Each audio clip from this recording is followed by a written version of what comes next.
হরে কৃষ্ণ। জয় নিতাই, জয় গৌর। সকলেই ভালো আছেন? সন্ধে 6:30 থেকে রাত্রি 8:30 পর্যন্ত আমার ফোন খোলা থাকে। যারা দীক্ষা নিতে ইচ্ছুক তারা ফোনে আমার সঙ্গে কথা বলে নেবেন। আমি বাকিটা কিভাবে কি করতে হবে আমি সব বলে দেব। একাদশীর ভিডিও সব কিছুই করে দিয়েছি, কিন্তু সংসারে সুখ শান্তির জন্য বা খুব দরকারির জন্য, বাচ্চাদের মনের ব্যাপারের জন্য, বাচ্চা যাতে শান্ত হয়, পড়াশোনা করে, তার জন্য কি কি করণীয় দরকার, কি কি করতে হবে, মায়েদেরকে কি কি করতে হবে, তার জন্য আমি একটা ভিডিও এখন বলতে চলেছি। ভালো করে মন দিয়ে আপনারা শুনুন। একাদশী ব্রত হচ্ছে শ্রেষ্ঠ ব্রত, মহাব্রত, এবং ভগবানের অতি প্রিয় ব্রত হচ্ছে একাদশী ব্রত। শুধু আমরা মানুষেরাই নয়, দেবদেবীরাও একাদশী ব্রত করেন। এটা নানানভাবে নানান জায়গায় প্রমাণ পাওয়া যায়। তো মায়েরা যেদিন একাদশী করবেন সেদিন কি করবেন আপনারা? আপনাদের সংসারে সুখ শান্তির জন্য, রোগ শোক যাতে কম হয়, হবে তো বটেই, একেবারেই যে কমে যাবে হবেই না, এটা কোনোভাবেই সম্ভব নয়। কারণ রক্ত মাংসের শরীর, আমাদের শরীর খারাপ হবেই হবে, তবে কম হবে, হাতের বাইরে যাবে না, আমাদের মানে ক্ষমতার মধ্যেই থাকবে, এরকম অল্প হবে। তার জন্য কি করবে মায়েরা? যে কোনো একাদশীতে, এটা সামনে একাদশী বলে নয়, যে কোনো একাদশীতে মায়েরা এক কাজ করবে। যদি বাড়িতে মায়েদের বেল গাছ থাকে তাহলে খুব ভালো কথা। ছোট বা বড় বা বেল হয়নি বা বেল হয়েছে এরকম কোনো কথা নয়, সব বেল গাছেই, বেল গাছ হলেই হবে। সেই বেল গাছের গোড়ায় মায়েরা কি করবে? একাদশীর দিনে সকালে ঘরে পুজো টুজো করে নিয়ে তোমরা একটু গৌমাতার কাঁচা দুধ নেবে। গৌমাতার কাঁচা দুধ নিয়ে একটা ঘটিতে নিয়ে তার মধ্যে 1 ঘটি জল দিয়ে পূর্ণ করবে। তারপরে বেল গাছের গোড়ায় ওম নমঃ শিবায় জপ করে তোমরা ঢেলে দেবে। দেখবে আস্তে আস্তে সংসারে সুখ শান্তি ফিরে আসবে এবং রোগ শোক দূরে যাবে। এইটা করবে।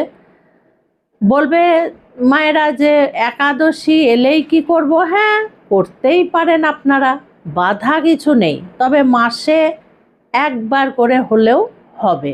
আর যদি ভাবেন যে আমি মাসে 2টো করে একাদশী, 2টো করে একাদশীতেই করব, তাহলে তো খুব ভালোই হয়। যদি কাছে পিঠে বেলগাছ থাকে, কোনো মন্দিরের পাশে বেলগাছ থাকে, সেখানে গিয়েও আপনারা করতে পারেন।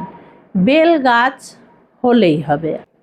যে সমস্ত মায়েদের বাচ্চারা খুব দুরন্ত, এইটা আমি খুব ফোনে শুনি মায়েদের মুখে, ভীষণ দুরন্ত, কথা শোনেই না। সবচেয়ে বড় কথা পড়াশোনা, পড়াশোনা একদম করতে চায় না। যত দুষ্টুমি পড়াশোনার সময়, তখন অজুহাত খোঁজে, তখন বদমাইশি করে, তখন কান্নাকাটি শুরু করে দেয়, তখন কোথাও ঘাপটি মেরে বসে থাকে, আসতে চায় না, এইগুলো করে, স্কুলে যেতে চায় না। বাড়িতে, ঘরে ঘরে ভগবানের সামনে সেই বাচ্চাদেরকে দিয়ে একটা প্রদীপ জ্বালিয়ে ভগবানের সামনে দেয়া করাবেন।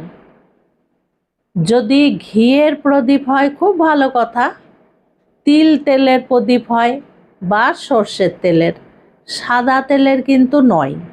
এই 3টের মধ্যে যে কোনো একটা প্রদীপ জেলে ভগবানের সামনে সেই বাচ্চাদেরকে হাতে দিয়ে আপনারা দেখিয়ে দিন যে এইভাবে ভগবানকে 3বার দেখিয়ে প্রদীপ রেখে প্রণাম করবে। বড় ছেলেরা হলেও হবে, বড়রা যদি কথা শোনে তবে তো। এটা হলো।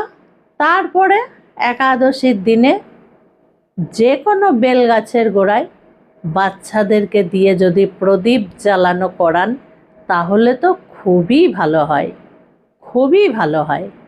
তাহলে আর ভগবানের সামনে দেওয়ার দরকার নেই, বেল গাছের গোড়ায় দিলেই হবে। যদি বেল গাছ না থাকে, ফ্ল্যাটে বাস, পাড়ায় কোনো জায়গায় বেল গাছ নেই, তাহলে ভগবানের সামনে আপনারা ধরিয়ে দিতে বলবেন। এবং একাদশীর দিনে এই কাজগুলো, একাদশী মহা পবিত্র দিন, এই দিনেই করতে বলবেন। একাদশীর দিনে ভোলে বাবার মাথায় জল ঢালতে বলবেন।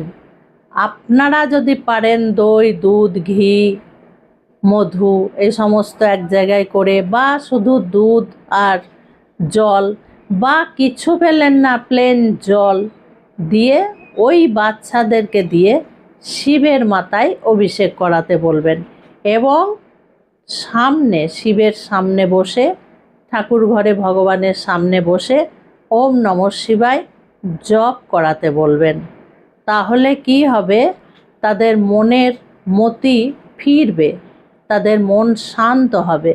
যে কোনো একটা বেলগাছের গোড়ায় প্রদীপ, বা ভগবানের সামনে প্রদীপ, বা শিবের মাথায় জল, যে কোনো একটা আপনারা করাবেন। আর সবচেয়ে বড় কথা, সনাতনী ধর্মে জন্ম নিয়ে বাচ্চাদেরকে তো ধর্ম শেখানো উচিত। শিবের মাথায় জল দাও, ঠাকুরকে প্রণাম করো, প্রদীপ জ্বালিয়ে তোমরা ঠাকুরকে দেখাও। তো যাই হোক, এইভাবে আপনারা ঘরে বাচ্চাদেরকে দিয়ে করাবেন। বাচ্চাদের সুখেই হচ্ছে সংসারের সুখ, বাবা মায়ের সুখ। খুব ভালো থাকবেন, সুস্থ থাকবেন, এইভাবে প্রত্যেকটা ভিডিও দেখতে থাকবেন। আজকে আসছি। হরে কৃষ্ণ, জয় নিতাই, জয় গৌর।